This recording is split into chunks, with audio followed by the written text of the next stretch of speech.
mentors that can help you with your business from conception all the way through closeout. That is what we do.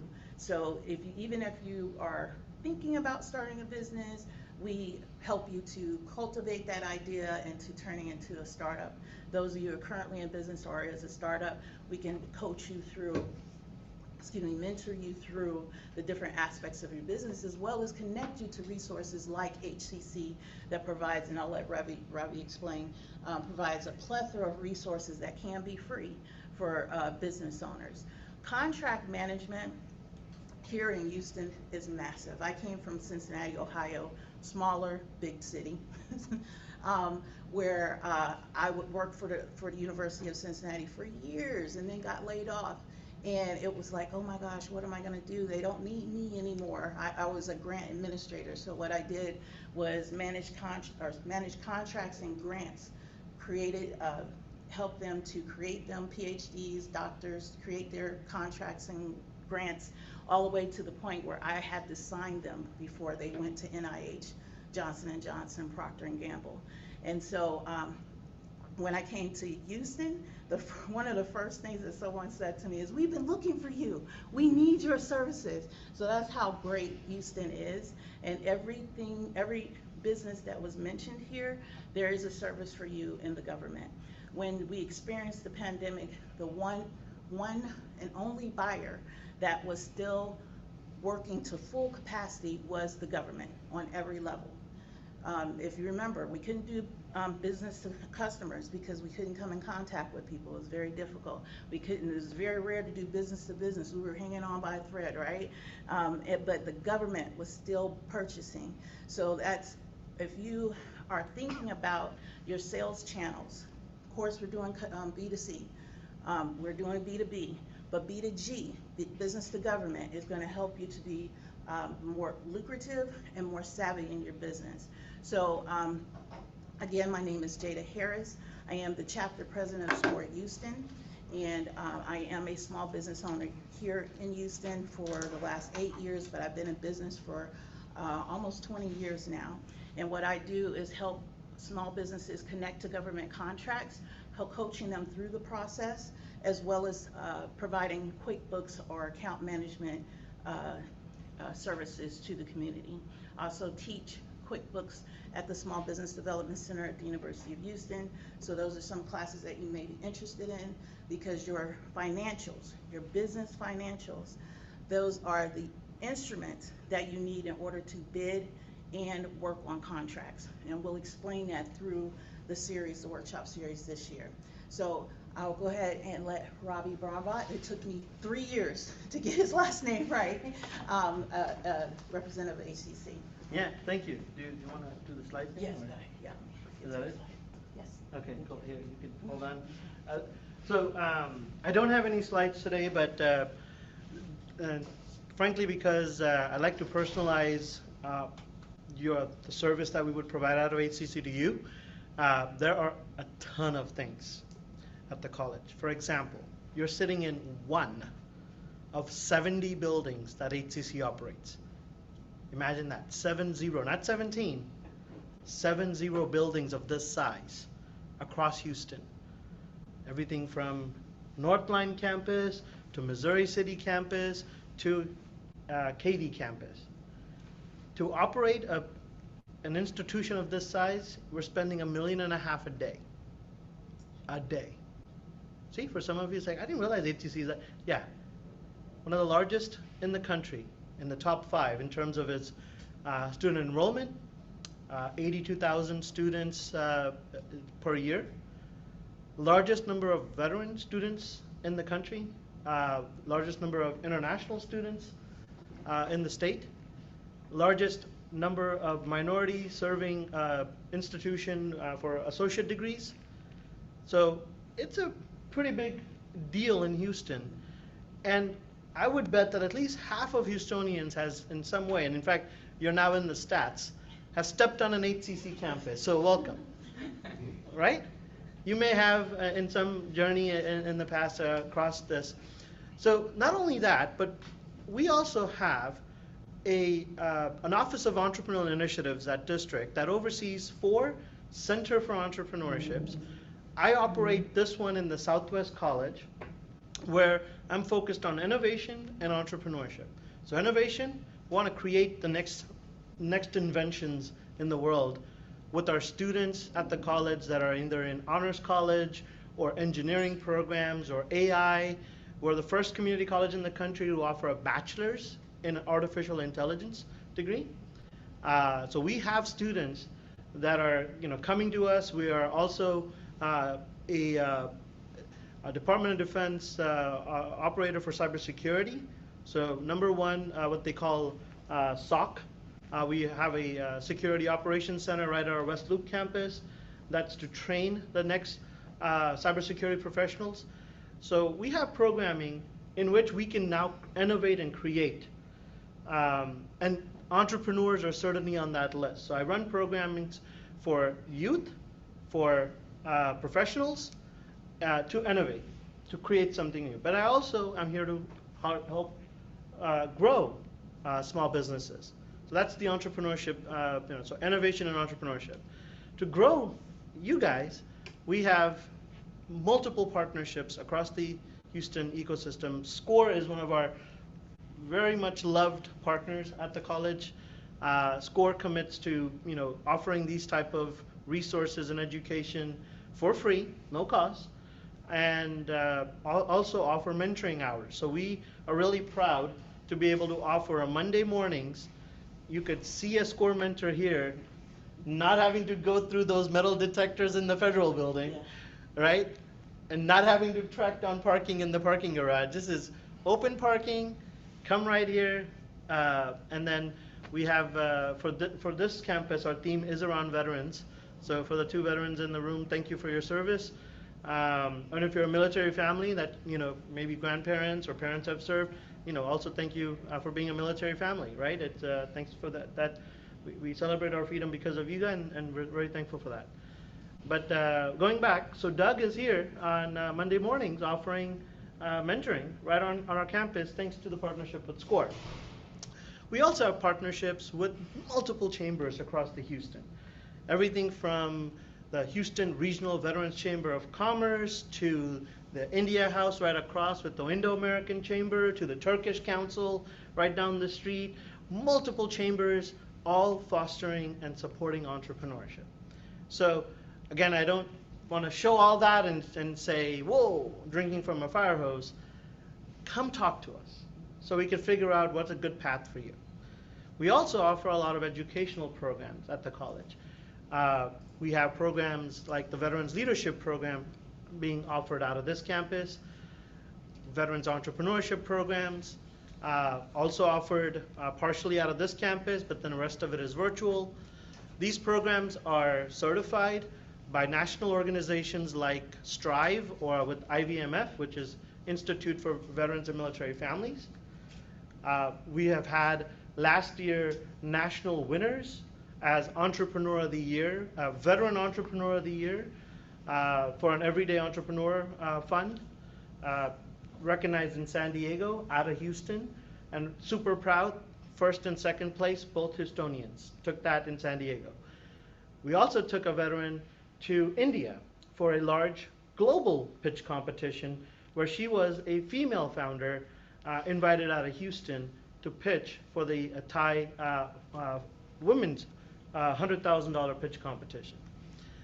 So we're putting Houston on the map by providing these services of mentoring and connecting the entrepreneurs to the resources in town the best way we can, right? So want to welcome you to this campus and hope that we could personalize the service and help you find your path. And let me add one more thing.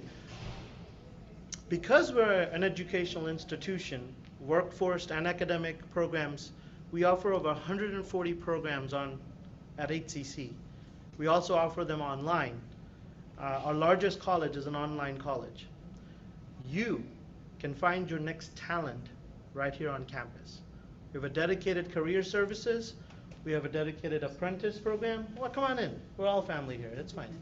Just sign in your name. But what that means is if you're looking for your next apprentice, or intern.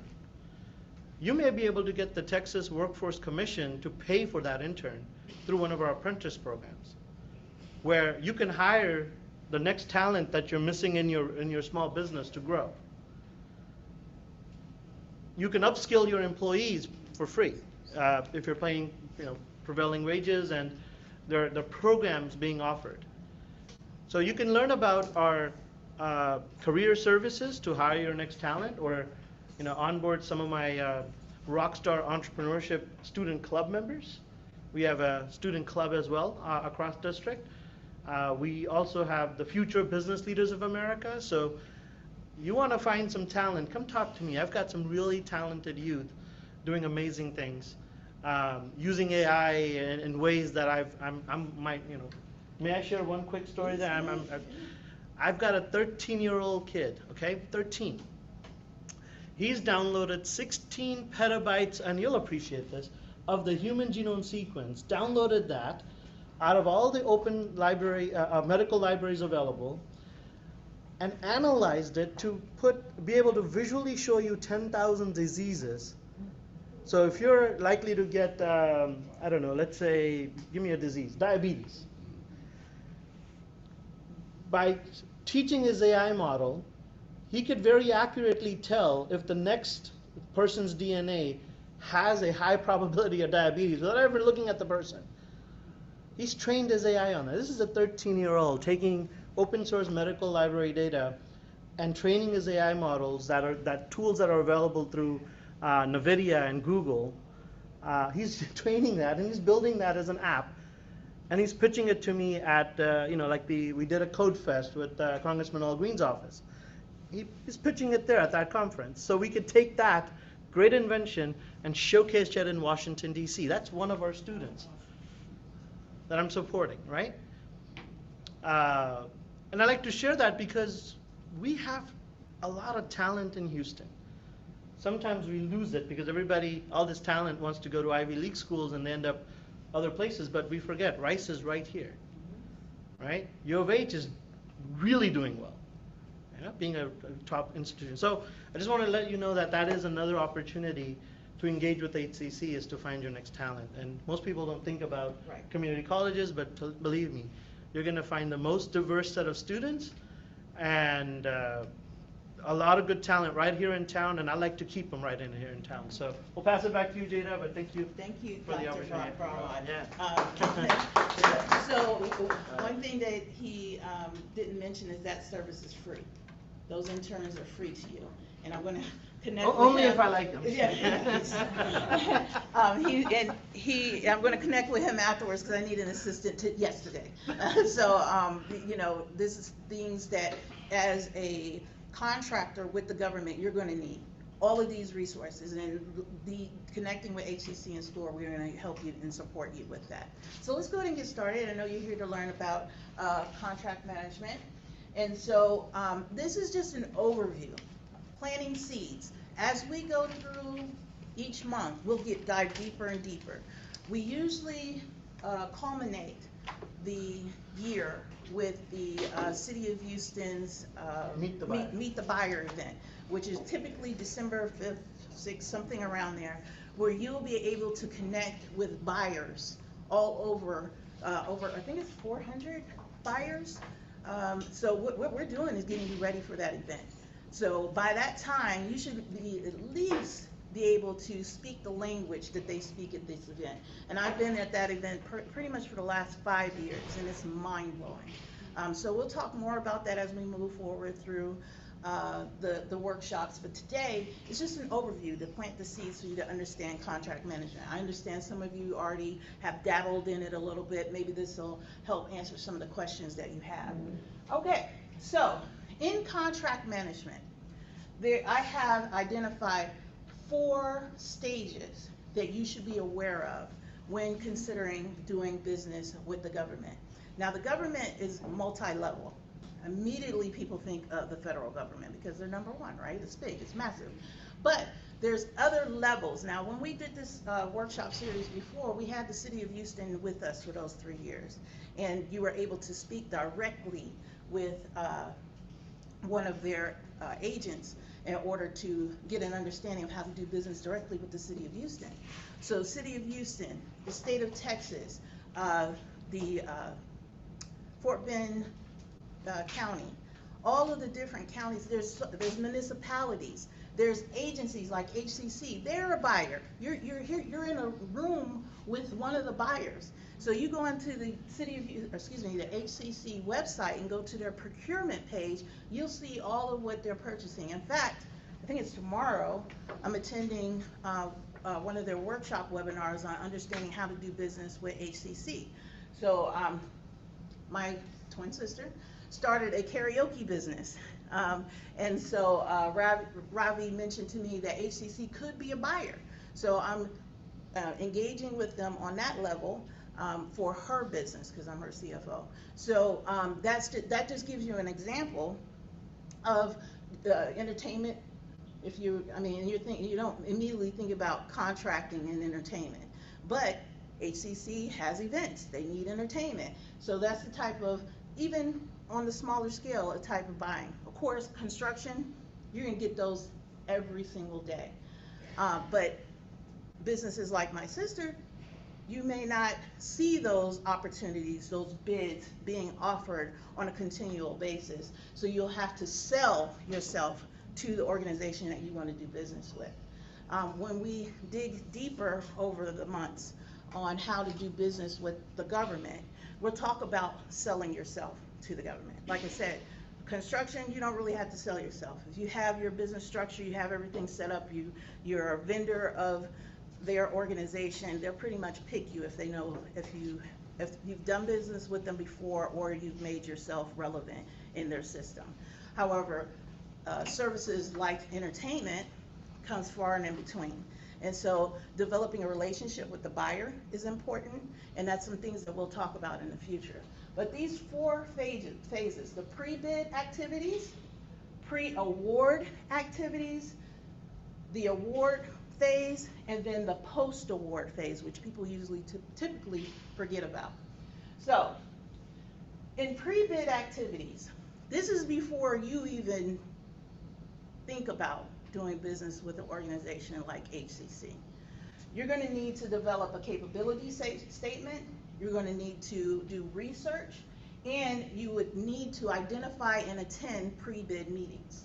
So a capability statement, do you have a question? Yes, sir. Sure. Would you be able to share right after this all this? The deck, yes, I'll share the deck. Okay. Well, the recording will be on YouTube, open to anybody.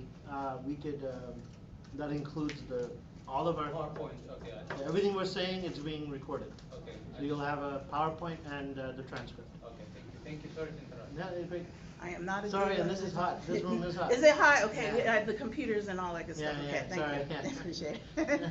Okay, so yes, a capability statement is a version of a resume for businesses who want to do business with agencies, not just government.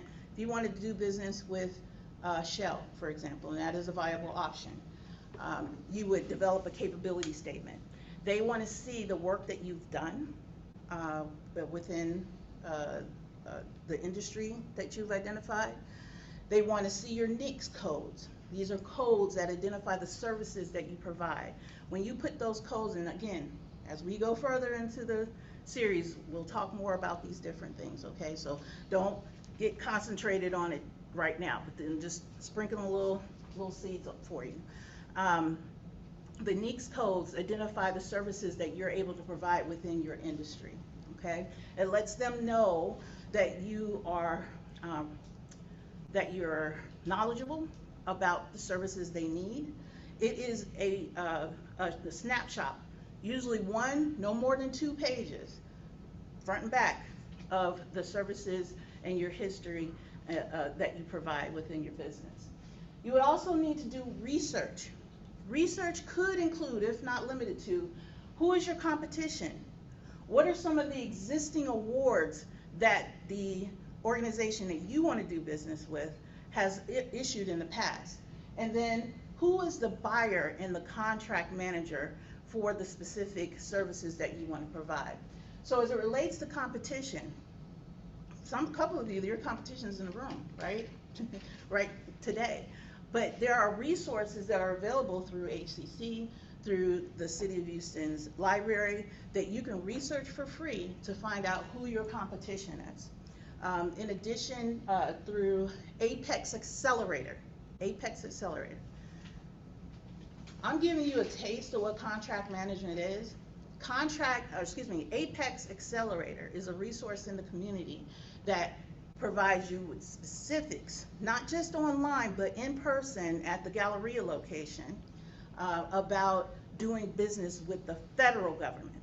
Now, the federal government is tippy top, right? Everything that happens on the federal level trickles down to the municipality. So when you get information about federal contracting, you can almost translate that to the city, to the state, to the municipalities, because number one, the federal government gives them money. So those organizations have to abide on what the federal says. So they may have federal guidelines that they have to follow, and then they add specifics about the city of Houston, for example. So when you do your research, you're gonna find out all of that information. I suggest, and again, we're gonna talk about this in the future, I suggest finding 3 organizations that you wanna do business with, okay? Now, a lot of you are like, that think, I'll do business with anybody. I just need money, or I just need a contract, or I just want exposure. That's all great, but when you have your hands in multiple pots, it makes you busy. You don't concentrate, you don't find your niche, you don't find your buyer. And not all money is good money, okay? I've found that over 20 years, okay? You wanna do business that complement your service. It's just gonna ultimately make you as a business owner better by finding the organization that accepts and purchases your services. Yes. Absolutely, absolutely. So HCC is a buyer, right? And so you as a construction company, he said they have 70 locations. Will they need construction? Absolutely. And so you want to interview them, okay? And this could be, just doing your research to find out if that is the organization that you want to do business with, okay?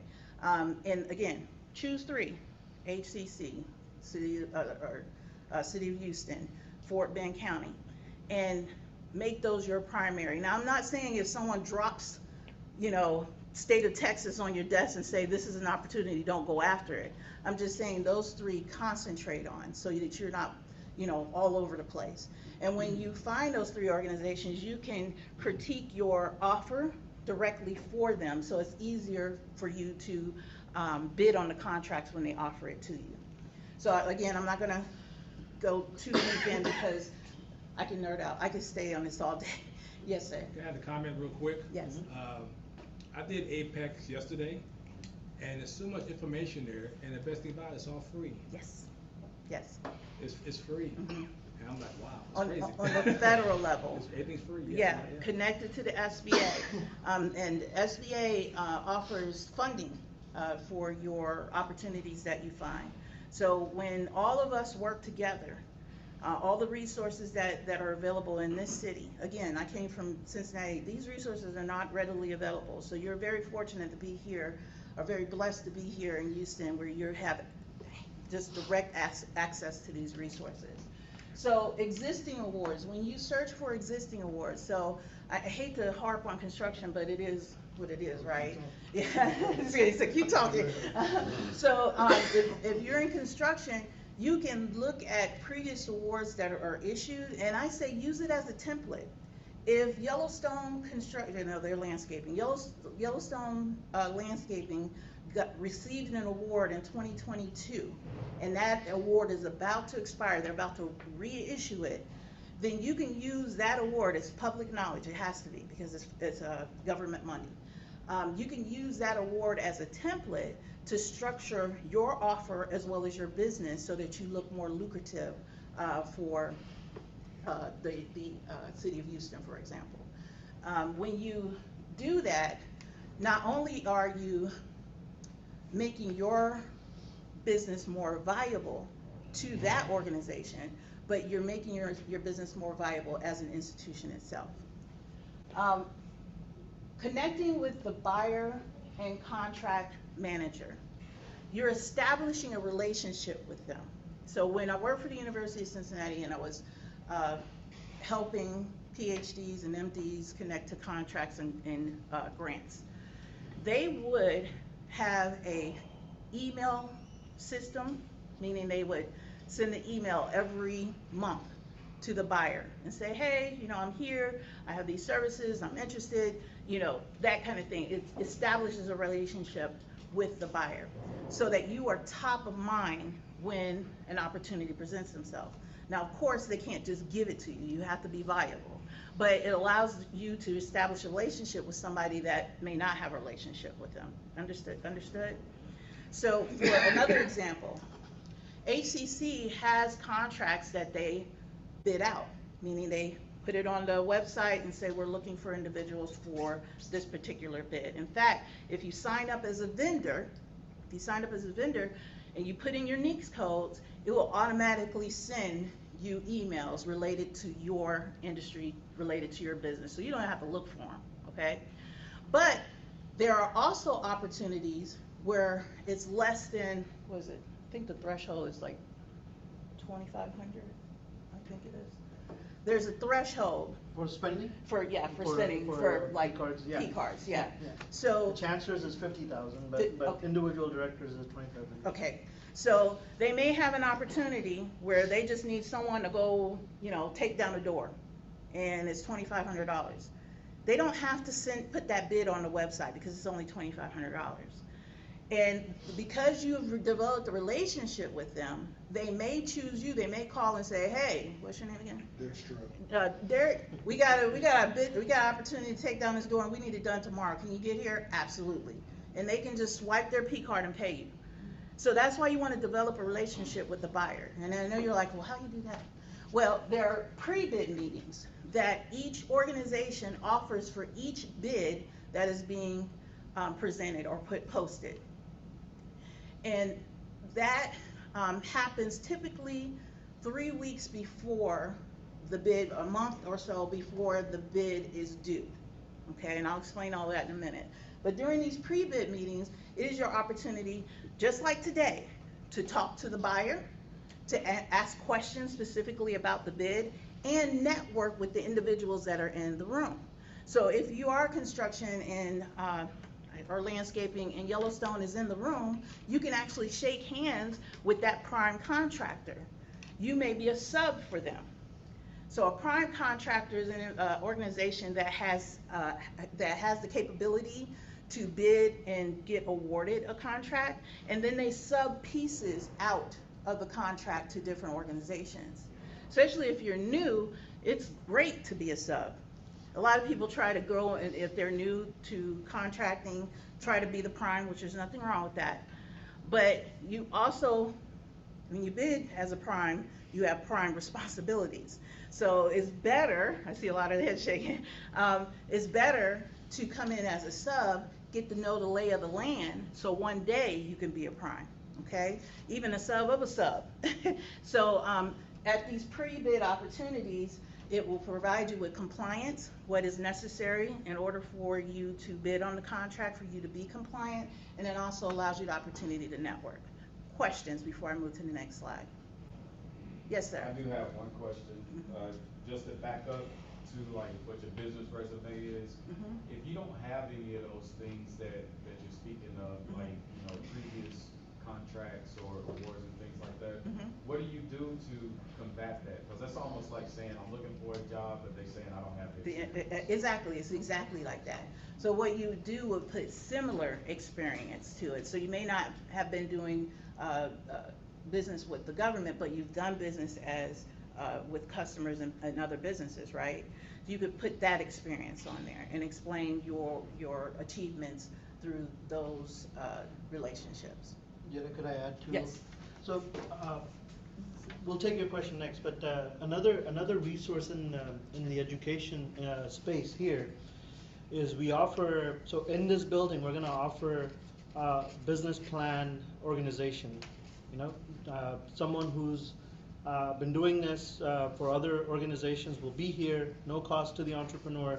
Sit with you for one whole day workshop. Give you a business template to use, just to kind of put what you know on paper, organize it in a way that you can leverage that to build your capability statement later, right? So there's an opportunity to kind of be handheld by an instructor to put that together in the class over one workshop. There's also a longer program which can end up with some money for you. It's called the HCC Business Plan Competition.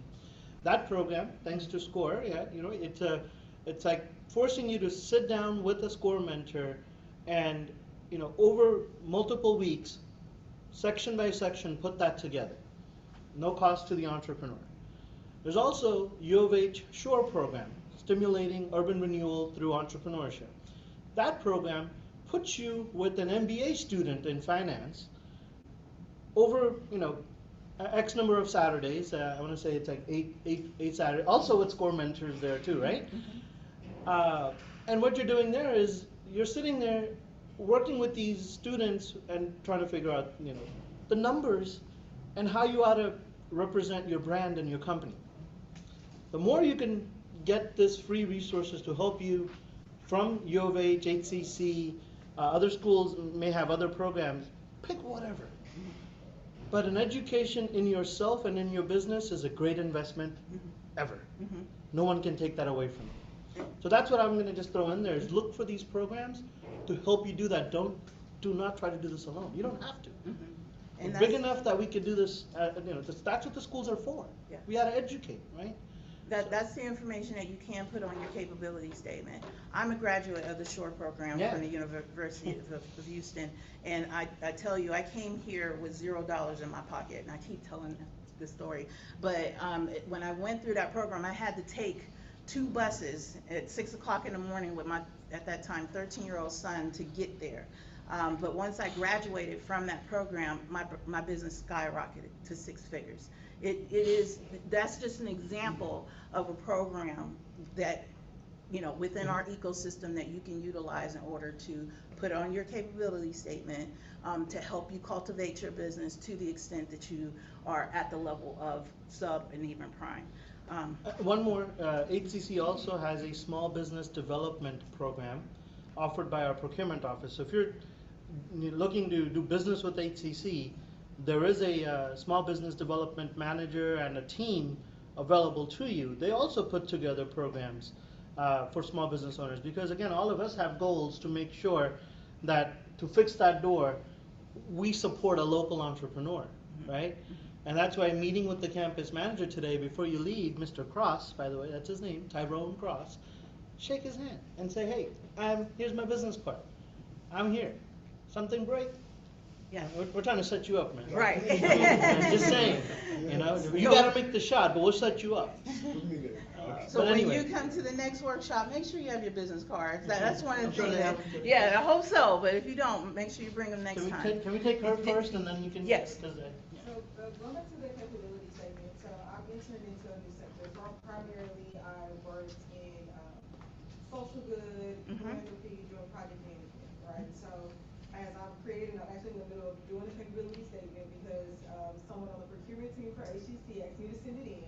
And I'm stuck at that part of previous experience because we have not had a cleaning job yet. Our next one comes at the end of the month. And I don't necessarily directly see anything that translates into experience. Okay. For this. So is there a creative approach that I could take? Should I lean into the project management? Because I know that's an element that's required for the job. And during the So- project management, did you have any cleaning? I No. was doing social. Okay, so I mean, you can mention the project management. That's my background too. You can mention a project management and speak to how you can help the cleaning industry, for example, with your project management experience. It's a stretch, but at least you're answering the question. But I wouldn't go any further than that. Yeah, and I'll just add, look, it's so easy, and we do this on our resumes as professionals, right? It's so easy to try to add more than, but this is not the end of the world. Yeah. There are so many more opportunities that will come about. Maybe go do something in that space, Yeah. take pictures, tell a story, get an article, do a case study, something. Go work with a nonprofit in that space to do that job, build up a little case study, and then come back and say, look, I killed it. I did it, better than anybody could. There's enough business. We're not, do it again, but be as ethically honest as you can about what you can do and cannot do, and that will build trust, and people do business with people they trust. Don't ever lose their trust. That's all I can say on that. Like he said, this is not the only opportunity you're gonna Yeah. have. You can take Metro this has as, so much, oh my right? gosh. You could take this as an opportunity to learn, and then, like he said, make it happen. Don't become overly creative is my Yeah, solution. exactly. Because that's one, as far as building a relationship, that's very important. Yeah. That trust is built between you and the organization. Did we answer your question? Mhm. Okay, yes, ma'am. So just two quick questions. For the resources that you spoke of, The what? for The resources. and Yes. everything that you guys spoke of, does any of that start this month? Oh, they're existing right now. Wait, this, for the HCC ones, yes, there are things starting, but next week is spring break, and the week after, we're starting our veterans programs and stuff like that. So there are things happening all the time. Always, continual. Yeah, and we try to, especially the programs I run, we try to offer it multiple times in the year, because we're semester bound. Every 5 months, we're recycling our programs, and I think for the Shore program, their spring application is open right now, so you can go onto their website, just Shore U of H, and I'm sure you'll find it through Google. It's continued. The city of Houston Yeah. offers their liftoff program. There's always something going on. The HCC business plan competition is in play right now. It is. But they have another opportunity. The opportunity presents itself again in the fall. So there's multiple. What was the second question? And then to look at previous awards. Yes. What would you guys? You would go to the procurement website, or location on the organization's website. So HCC, it's usually at the bottom, but every time I say it's at the bottom, they move it to the top. But look for the procurement. And so if you go to the City of Houston, if you go to U of H, any of the organizations that you want to do business with, type in procurement, and it'll get you there. Okay, and then it'll have a listing of bids, and then you can register as a vendor, which we'll talk about in a moment. And I know we got a few minutes left. There's so many slides we got to go through, but register as a vendor, and like I said, it'll automatically send you the emails that are related to your business. Yes, sir. I'll wait. You sure? Yeah, I can wait. Okay. Yes, sir. Just adding to what he said for her, there's a newspaper every Sunday, City and State. They do have bidding available on the back of the paper, so you can take advantage of that as well. Mhm. Mhm. City and State, yeah. It's $30 a month, the newspaper, but there's a lot of public biddings for metros. Yeah, but to avoid that $30, $40 fee, you can go into each one of the, like the City of Houston, you register as a vendor, they're gonna automatically send it to you. Yeah. And let me also add, neighborhood HOAs. They have the same stuff, right? Yeah. Neighborhood, the Brazo Management District. Mhm. And then, the neighborhood that's here, HOA, they also are supposed, for certain dollar values. And then let me also add that everything is publicly available for what happened in the past. So if you submitted and you got a project, everything about your business is publicly made available. What did you bid? How much did you get? That stuff is equally shared. So you could go back and just search for different archives. I mean, you've got access to the internet today, everything at your fingertip, just knowing what to search for. Yeah. I'll just add that, yeah. If you just Google the bullet points on here, it'll give you more information, not more additional information. Now we got AI that does a deeper dive. It Yeah. also gives you images. It'll give you YouTube videos. So Google, if you wanna, before the next workshop that we have the first Wednesday of every month, hopefully that won't change.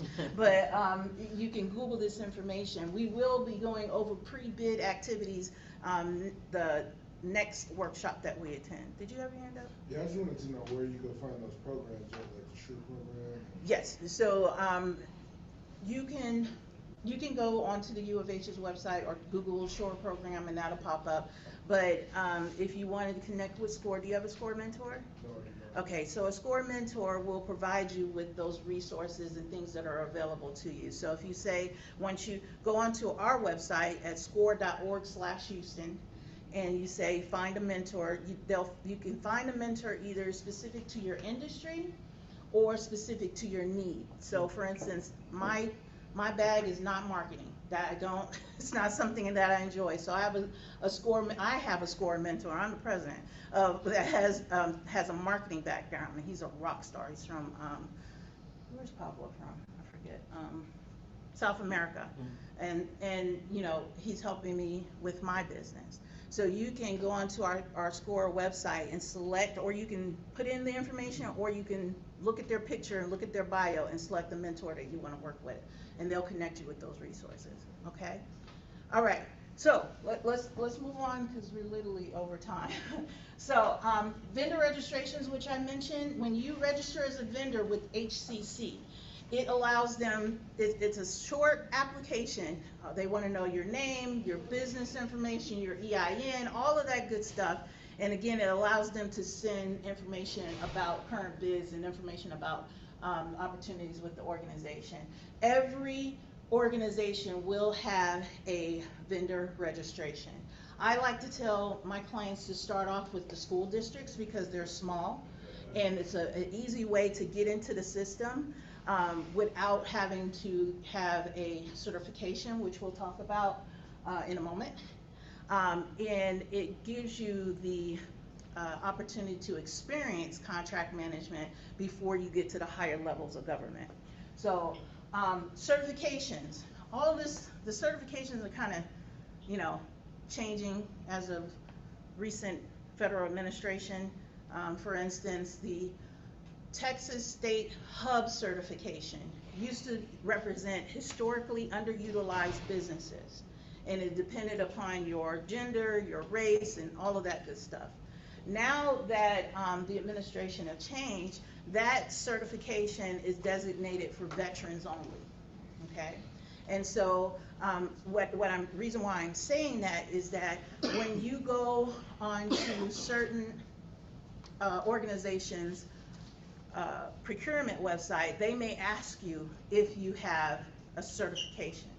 And a certification just certifies you as what you say you are in your business. If you are a minority-owned business, a woman-owned business, a veteran-owned business, a small business designation, those are the types of certifications that you can get that helps you to identify. Now, some organizations have goals, like Metro. Metro, and some of you don't think, you think Metro, okay, you know, it's a bus, gets transportation, but they buy everything, including entertainment. They, you know, they have their own police force. They have their, they do sidewalks. There's all kinds of opportunities with Metro, and they have a goal. They have, I think, a 3% goal that Of their budget. Yeah, of their budget. So when they issue a bid, a prime organization has to have at least 3% of the goal met, which may be, the goal may be minority-owned, women-owned. I had a client some years ago. She was a woman-owned electrical construction company. I know you're like, huh? That's kind of not heard of, right? And so that allowed her to get business, a plethora of business, including with NASA.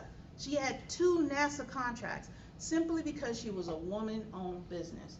Because there's not many women-owned electrical businesses in the United States, number one, let alone Houston. And so every time that opportunity came up, she was available because she was designated as a woman-owned business. So that's what certifications do for you. Now, with certifications, it is an application process. With the city of Houston, we just found out, I think you were at the meeting with me, but, oh no. Okay, I just found out, it used to take them minimum 90 days to process a certification, to process it.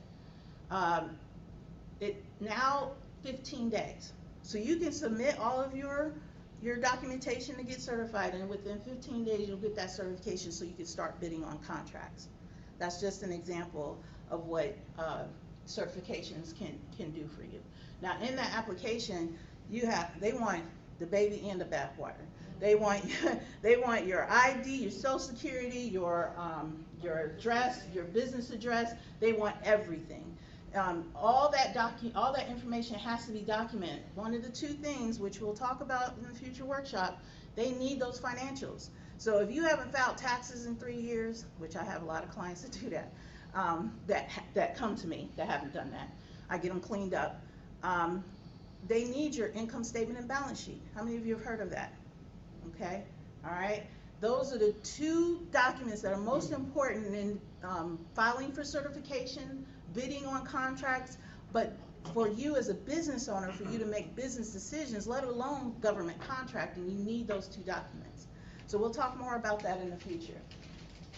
As we talk about documents, you have to be organized. Now, QuickBooks is what I'm a pro advisor of QuickBooks, and that system, that tool helps to organize no matter what your business is, construction all the way to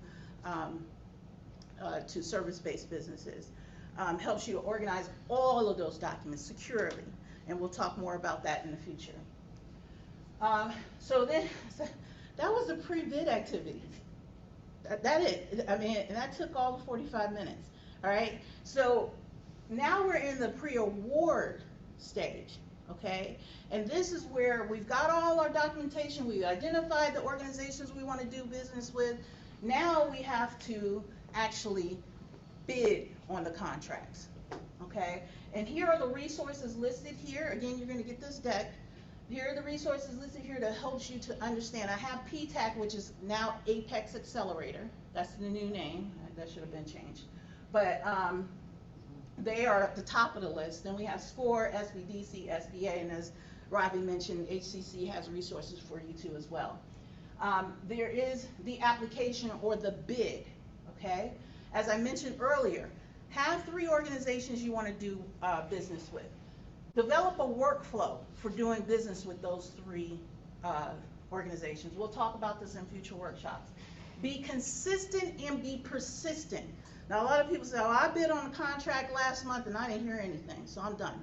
Well, I mean, if that was the case, none of us would have employment, including McDonald's. You have to be consistent and persistent with this. This is not a sprint, this is a journey, okay? And again, this is a third leg of your revenue streams that you collect from. So you're doing business with customers well, you're doing business with businesses well. Now it's developing your workflow in relationship with the government. Develop a team. A lot of you are startups, can't afford a whole team of individuals to do this. When I worked for the University of Cincinnati, there was a whole department that handled one contract or one grant, $1.5 million grant. But you can collaborate with each other. You can outsource to services.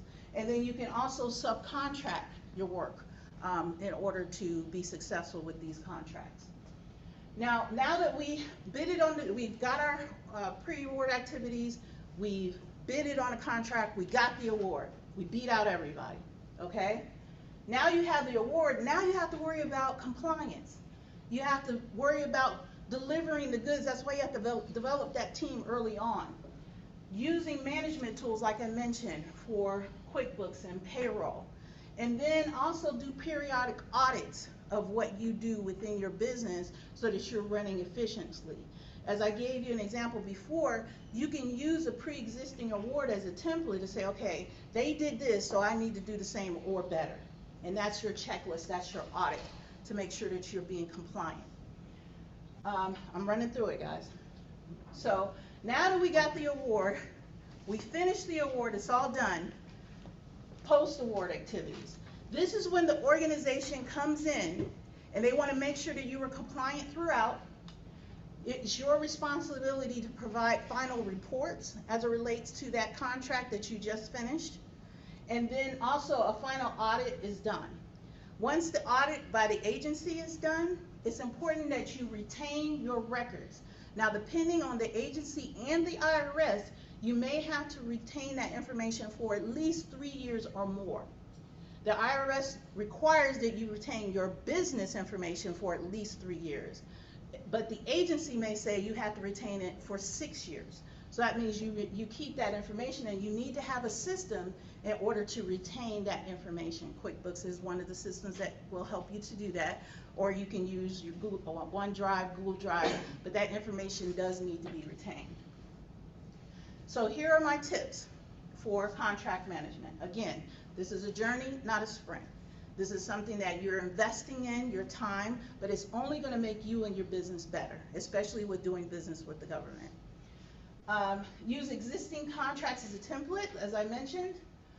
Uncle Google is your friend, and now that we have Cousin AI, let's induct them into your workflow to help you with your business. Every single thing that I stated today, you can Google, including the record retention. Type IRS record retention, and I promise you it'll say 3 years or more, okay? Create a team, as I mentioned. Also create a workflow system for each process. So I said that if you sign up for a vendor, they'll send you bids that are related to your industry. When you get those bids or opportunities on Monday morning, you search for them, pick out the ones you like. On Tuesday, you review them. On Wednesday, talk to a friend about it. On Thursday, you submit. On Friday, get ready to start all over again on Monday. That's a workflow system. Create a process for each step that you have to do within the contract management system. Be cautious of agencies who charge a fee. Now, what I will say, like for instance, when I coach my clients through my business, not through SCORE, if I coach them through my business, Harrison Company, I do charge a fee. It's my time, it's my expertise, that's to be expected. But there's agencies, especially on the federal level, that will say, if you give me $5,000, I guarantee that you will get this award. Number one, they cannot guarantee that. Not even the organization can guarantee that you can get an award. When you develop that relationship with the contract manager or the buyer, they can't guarantee that you can get an award. It's illegal. So that's one red flag.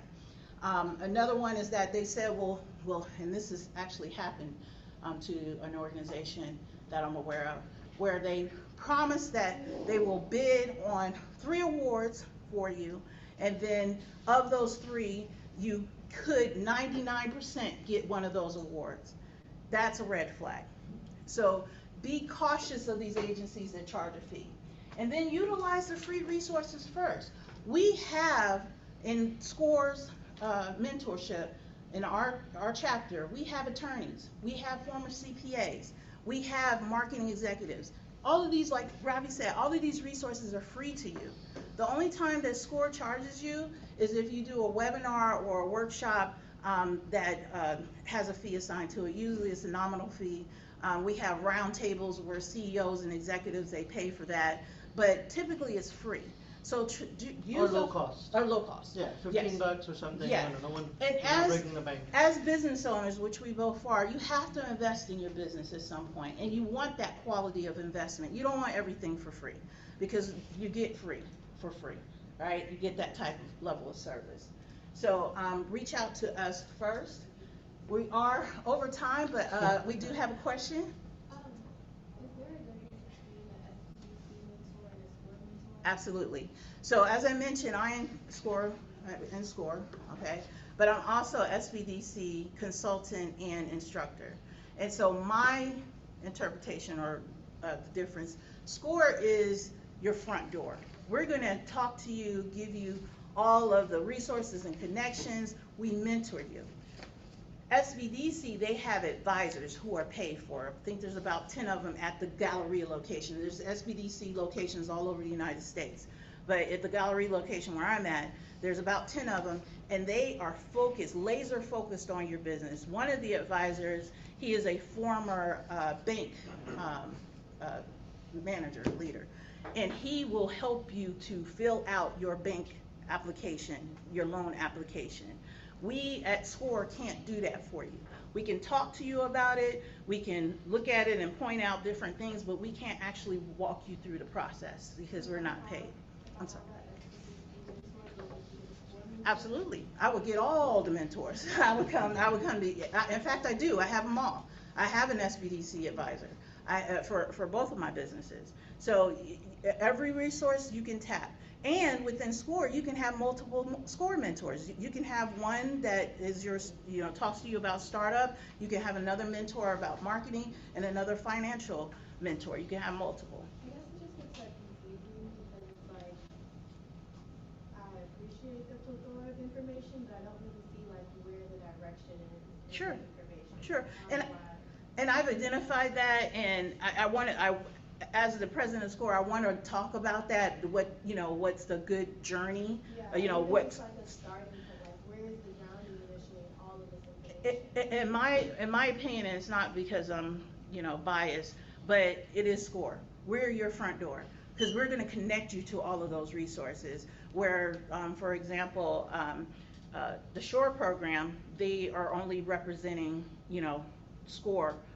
representing SHORE and what their objectives are. Where us as SCORE, we're looking at all the different aspects and pulling that together for you. So I would start with a SCORE mentor, and then we will connect you to all of them.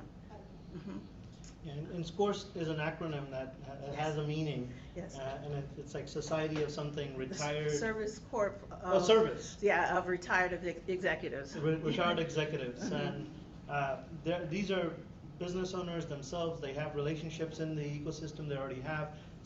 And they're basically retired, looking to provide service to you. So they're not on one side or another, right? And Yeah. other programs may have, like, hey, you must, even for HCC, hey, our selfish intent is to count this as a continuing education program. So we could count it and say to the state, hey, look what we did, right? But SCORE does nothing really like that. It is supported by the SBA, federal dollars, but it must also operate its own budget. Yeah. But again, there's no sides. It's neutral. You have, and even for colleges, universities, U of H will say you must drive to U of H, and it's like, man, have you tried driving to that side of town at 5 p.m. and the program starts at 6? It's not easy, right? And then also there's $10 parking fees. It's not, there's little things like that, and for them it's like, well, we're providing a free service. It's okay if somebody had to pay $10 for a parking fee, and so there's always something, right? Little things. However, it's being offered with the right intent of growing entrepreneurs in our state, in our city, leveraging resources to help grow small business owners. And we know that 90% of America's economic development, economic prosperity comes from small business owners. It's you, what you're doing. So if I want to maintain a good house value, here's my selfish interest, leave a good legacy for my kids, I better make sure that business thrives in Houston. Yeah. Otherwise, I'm going to have to pack up and go elsewhere. I'm thinking 60 years out, but you get the idea. So if I want to know like how many grocery contracts, how they get approved, how scopes and deliverables are written, where would I go? To the procurement for that organization that you want to do business with. Would I get direction from SCORE or SBDC? You can get direction from SCORE, or SBDC. Apex Accelerator is going to be, as it relates to contracts specifically, would probably be my first step. If I'm talking about contracts specifically, SCORE is going to give you a well-rounded picture of your business. Because I like the idea that you said with starting off with schools being that it's like an easier entry. But would I still discuss that with Apex because it's federal? So the one thing about SB, hopefully this answers your question, SBDC and Apex Accelerator, you actually have to fill out an application. Apex Accelerator, there's requirements. Like you can come to their workshops and get their information, but in order to have an advisor from Apex Accelerator, you have to be in business for at least 2 years. So there's different things, and that's the reason why SCORE is more viable, because all you have to do is go on the website, select someone, and we'll call you within 48 hours to start the mentoring with you. Yeah, and I'll add one other point to that. All of these programs, they may have certain expertise in certain industries, or may require that you have 150K in revenue today, 3 employees or minimum. They may have conditions which not everybody would qualify for. SCORE doesn't have any of those requirements. If you're interested in starting a business, go there. It doesn't cost for any mentoring hours. 140 mentors in that group with all of this different expertise in different disciplines. We also have a program called the Goldman Sachs 10,000 Small Businesses Program, where we've been operating that program for well over a decade, 1,000 graduates, 90% of them still in business today. But the requirement is you must have at least 3 business owners, and not contractors, actual people that you employ and you pay a wage for, and you're at least 150K in revenue today, not in the future and not 2 years ago, today. But if you get qualified for the program, now you're sitting amongst people of the same caliber, of all different industries, and you're being taught by Goldman Sachs trained faculty. And Goldman Sachs gives HCC $1 million a year to operate that program. There's an executive director, there's an alumni director. That all they care about is making sure they capture your story, they get you the resources, and they're really much hand-holding with the business acumen and education, and also the network that Goldman Sachs represents. And Goldman Sachs spends $50 million for a huge event in Washington, D.C. to promote all of its graduates. Now, that's a great program. There's a lot of resources that goes in that program. But then you have to be qualified for that program, right? Goldman So Sachs is a 100-year-old business. Yeah. Okay, number one, Massive. so they're deep, right? I went through the Goldman Sachs Black in Business program where they gave me a grant of $2,000. They also flew me out to New York, paid for my stay, went through their cohort or program. I'm an alumni of the program. I just, that was I think 2 or 3 years ago, I attended a webinar about 2 weeks ago, and it was about taxes. Okay, so that's my jam. Yeah. And I was just answering questions through the chat and all that good stuff. I got 3 new clients from that webinar, from going through that program. Do you see how it all rolls together? It just get into the ecosystem, and your business is only going to be better for it. But do baby steps is Yes. what I'm saying. Yes. Baby steps. Don't. I mean, we all are so proud of our business. I could eat the whole cake. Yeah. And then you realize the cake is really big and you can't Massive. eat it, Too and that much actually sugar. hurts you. It's just If you can't deliver on whatever commitment you got approved for, Yeah. oh my God, you're never coming back with the same business name. You're going to be blacklisted. Yeah. Remember how I was talking about One compliance? step at a time. Do that. Yeah, if you cannot comply, if you cannot deliver, you bit off more than you You're can out. chew, they're going to say, okay, and but then you're going to be blacklisted from that point on. And I'm not saying that exactly exists.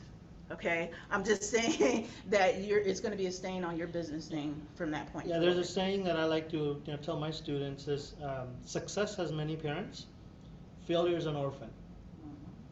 So little successes, capture it, tell your story well, you'll keep growing. But don't try to do the overnight millionaire thing. It doesn't exist. It doesn't exist. Slow, steady, get your business, show that your value, money will follow. Yes. Yes. Can you repeat that program about Goldman Sachs?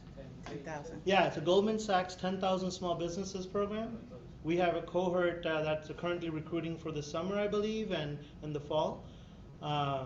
Executive director is Jennifer Holmes at HCC, so you could search for Jennifer Holmes, reach out to her team, say, hey, I believe I qualify, and they have a pretty straightforward process. They'll interview you, they'll see your commitment, they'll ask you for your statements to validate that you qualify, and then if you qualify, they'll put you in a cohort, and then they'll give you a schedule, and they'll feed you, they'll train you, they'll take care of you all the way. It's a good program. Another But you question. must have, sorry to interrupt, you must have made 150,000 in the previous year. I'm being recorded, so don't quote me. But I would say go to the website and find out. And the last number I remember, during COVID, they had dropped it to like 75,000. But I remember 150 minimum revenue. I'm very confident that's the threshold.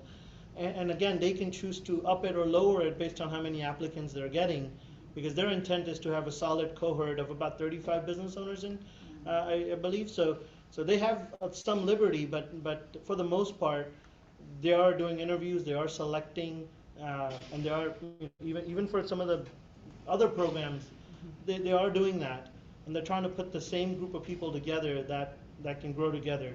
They're not. Their intent is to find success, and their thesis is that if we put the same people that are already doing good work, that already have an infrastructure to support them, we can give them a little bit more advice and guidance on growing that business, then let's do that. And that's why the success rate, 96% of the business owners are still around. And the program started in 2010 or 2009. So that's a pretty good successful program. That you've got 1,000 graduates still in town that have grown from the program, and you know, that's pretty successful. Okay, yes, sir. Hire Houston First. Do you know anything about that program? Yes. So Hire Houston First is affiliated with the City of Houston. And what that does, because we're the #1 port in the United States, or in the world, honestly, people from all over the world come to the City of Houston to do business. And so if you're bidding on a construction contract here in your local, here in Houston, and you signed up for the Hire Houston First program, okay? And you're competing with somebody from Louisiana or from South America, then the Hire Houston First program allows the City of Houston to look at your bid before they look at the Louisiana. Yes, exactly. Is that part of the requirement where they say 3% outside, 5% inside? Yeah, there is a sort of requirement, but you have to look at their website to. Yeah, don't quote us. Yes. Like I said, we had someone here from the wrong. City of Houston that could speak on that, but we can't specifically. Yeah. You wanted to wait. Did you want to wait till we Yeah. were? But Oh, you talking to me? Yes. Yeah. Okay. to be fair, we gotta end because Somebody else is coming. we're a little bit. No one stopped us yet, but I want to be mindful of time. It is 30 minutes over our scheduled time. But if you don't mind, I've got a QR code. Just scan in, check in, tell me who you are, if you've appreciated or did not appreciate today. We'll take all compliments go to Yes. Jada, all complaints go to me. He can handle it. I'm sensitive. Or the vice versa. My business card is also here, Yes. and My I do business card's operate. up here. I do operate out of this campus, so I'm happy to schedule time to do a deeper dive with many of you. And thank you for your time today. I'm going to kill the recording, Yes. and we'll post this on YouTube. And if I can get their emails, I could even Yeah. send them the links from Scores. Yes, we'll get that to you, and our contact information is on here just in case I run out of cards over here. Yes. So I guess I'll leave that open. Thank you.